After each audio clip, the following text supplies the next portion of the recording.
If you were on the internet in the mid 90s to probably mid 2000s, you used AIM. I would almost guarantee that. Everybody was on AOL Instant Messenger. It was the Facebook Messenger, the texting of its day. It's how you communicated with people on the internet, unless you were really cool and used ICQ or something like that, or QLink, right?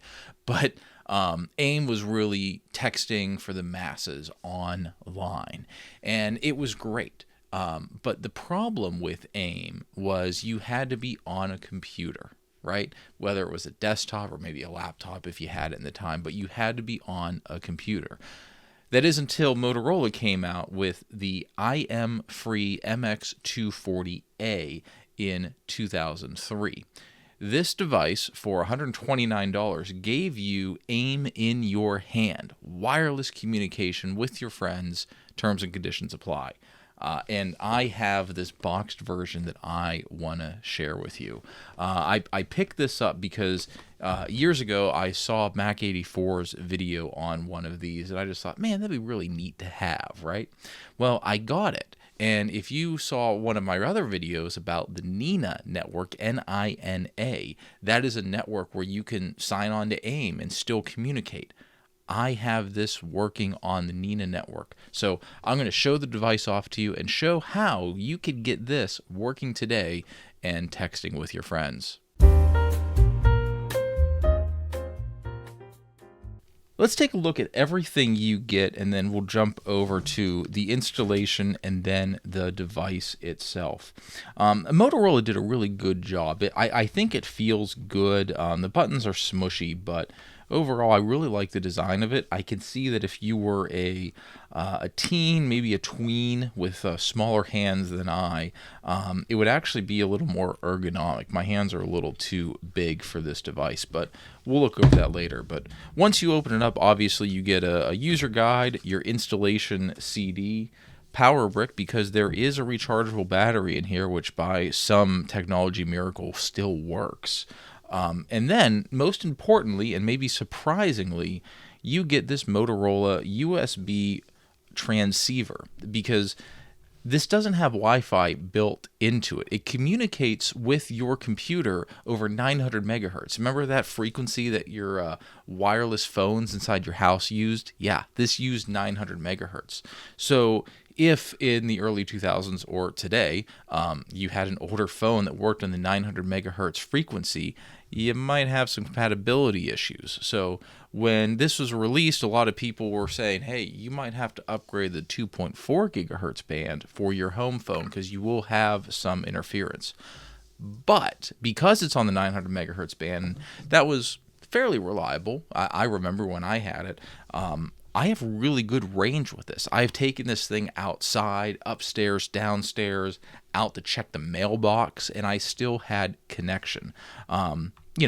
Your mileage will vary depending on where you put it, but you have a decent amount of cable here, so you could plug this into your computer and maybe mount this up high if you needed to, so you got a good reception. But that's what you get, and then you're ready to go.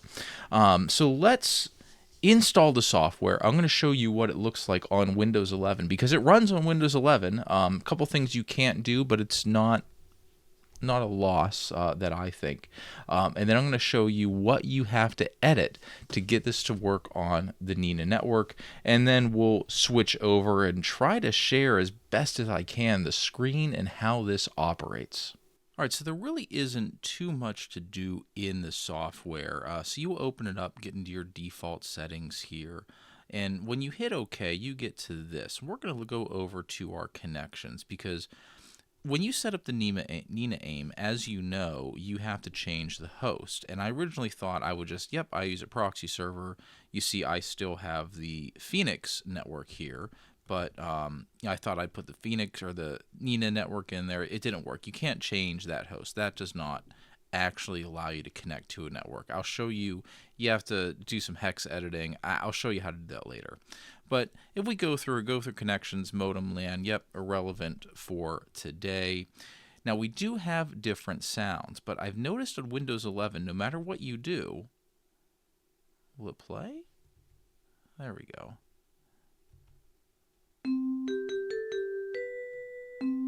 On Windows 11, they all play the same thing, even though it's different. It's different sounds. And the unfortunate thing is there is a music editor in here that's actually really cool. You see, it has the notes here, so you could write your own song, or you can go through here and listen to a lot of these. Now, like I said, this works on my Windows XP machine. It even worked on my Windows 10 machine, but Windows 11 does not play well with this. So if you want to listen to all of these, Steve from Mac 84 in his video, he plays every single one of these sounds. So go watch Steve's video and you can listen to the sounds. Watch my video to actually get this working. We go over to options here. So we'll have to sign in, and but then you can put your allow list or your block list. So this really replaces your standalone AIM client. So if you had a block list or an allow list, you do it in here. And it's really meant for parental controls. Okay, there's some other controls in here, like under security.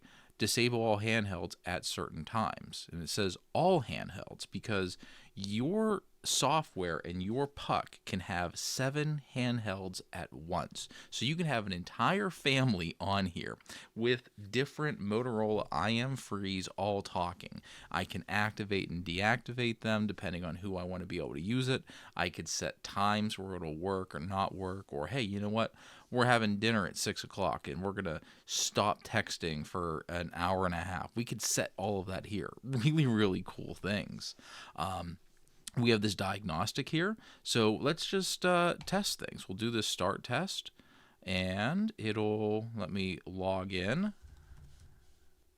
Oh, yeah, terminated a session because I'm trying to log in. Yeah, so look, it passed. I have an internet connection. It did fail the base to the hand link because my IM freeze turned off right now, but it says I have USB connection and I'm connected to the AIM service. So really nice, simple connection here. And as the handhelds are activated, all 7, if you need, they will pop up down here. And then, of course, the buddy list. I'm going to blur this out because, again, not everybody in there has my permission to use their names. So that's what it's like in Windows. So let's show what you need to do to actually use this on the Nina network. So this is arguably the most important part of this video, and if you have a Motorola MX240a, really the only reason you're looking at my video right now. So let's assume you want to go onto the Nina network. We actually have to get a hex editor and change a file. So in your computer, once you install the program, in Program Files in MX240a, you have this file here, AOL_YZH.OCX. Open this up in a hex editor. I'm using HXD right here.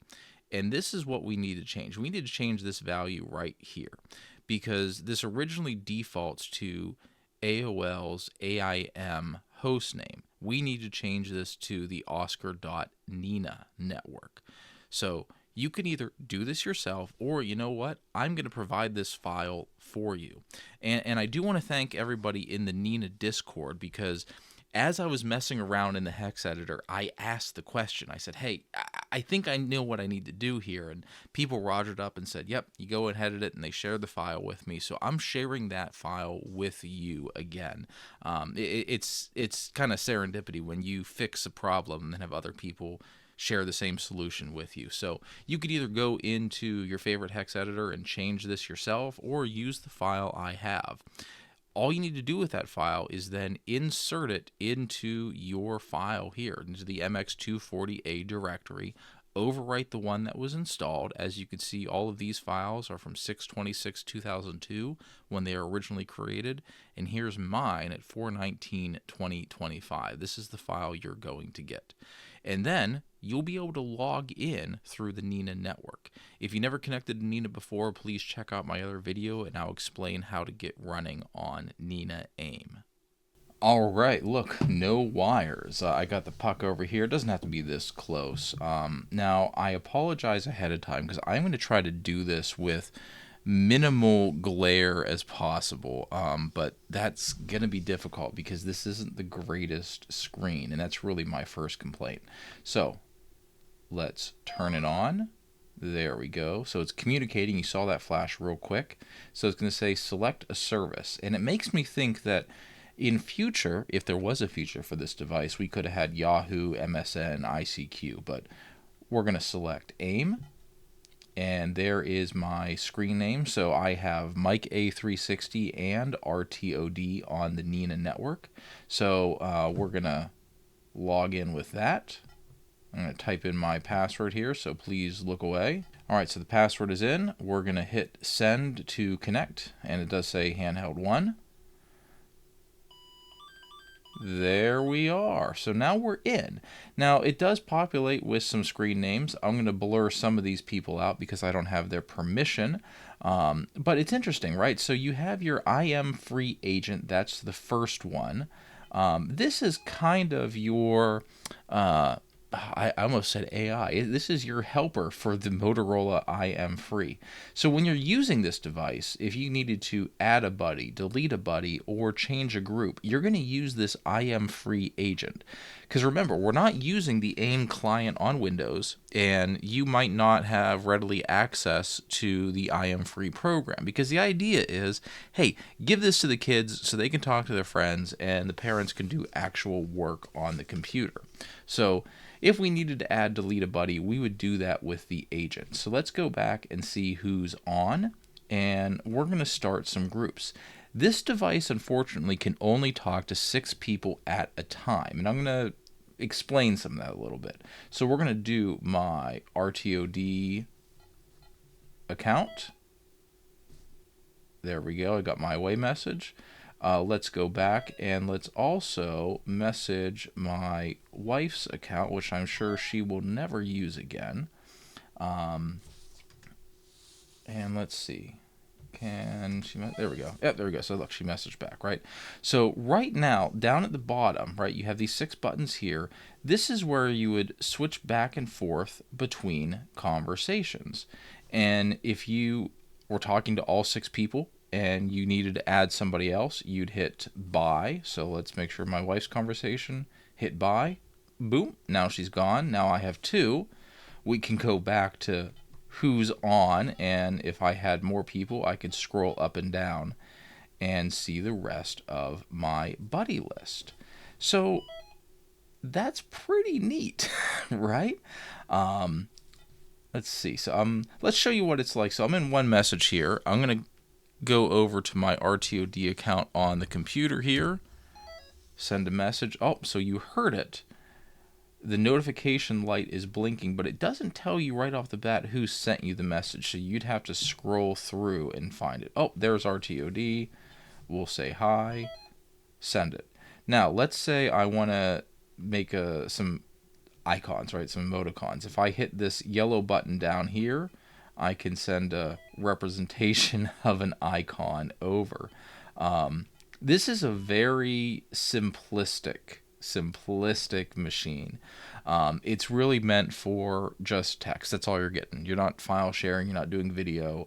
The screen is poor. You do have some options. Like I could set an away message. I can register with another base station if I needed to. I could change the alert volume or my LCD contrast. And that's about it, right? But it is so cool to see this working again and working on a network. And I invite you to join the Nina network and message me at MikeA360 or RTOD. And if you have a Motorola MX240a, use that file I provided and get it working again and join us. I really hope, I'm going to call out Steve at Mac84. Get yours working now. You have the file. Send me a message. No reason not to. So that's the machine itself. And yeah, let's talk about some issues with it. All right, so it's not all rosy. Let's start off with the obvious, right? So this is a Motorola 3.6 volt.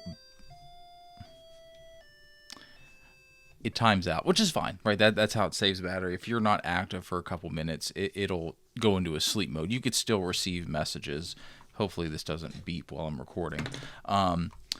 This battery, I don't know if I can get another one, right? It does work plugged in, which is great. Surprisingly, this battery still has a charge, so that's a nice plus.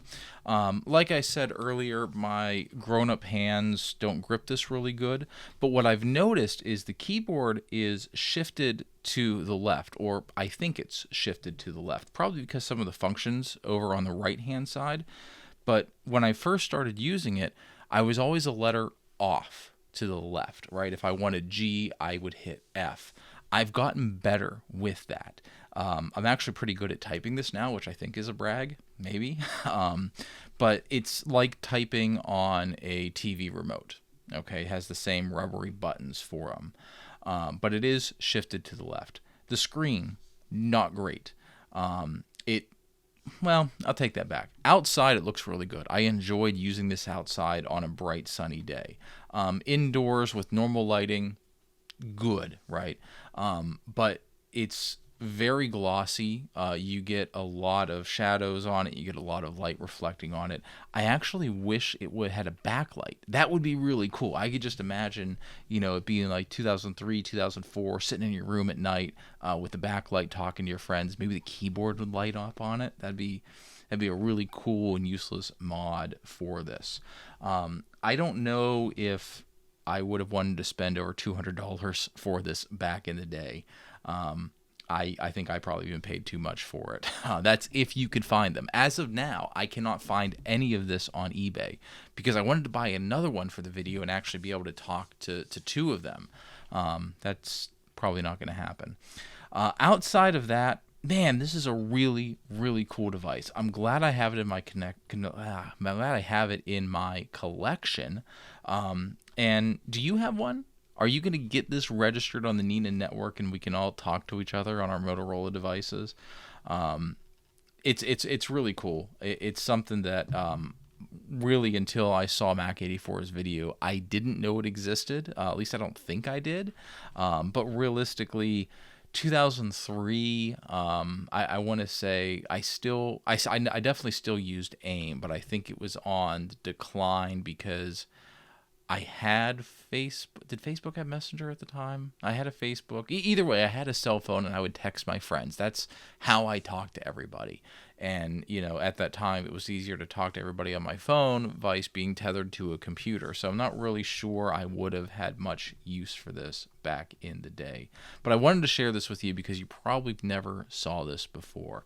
If you have one, get it on Nina. Send me a message, MikeA360 or RTOD. That's going to wrap this up. If you like what we're doing here, Retro Tech or Die, like, subscribe, tell your friends, and send me an instant message.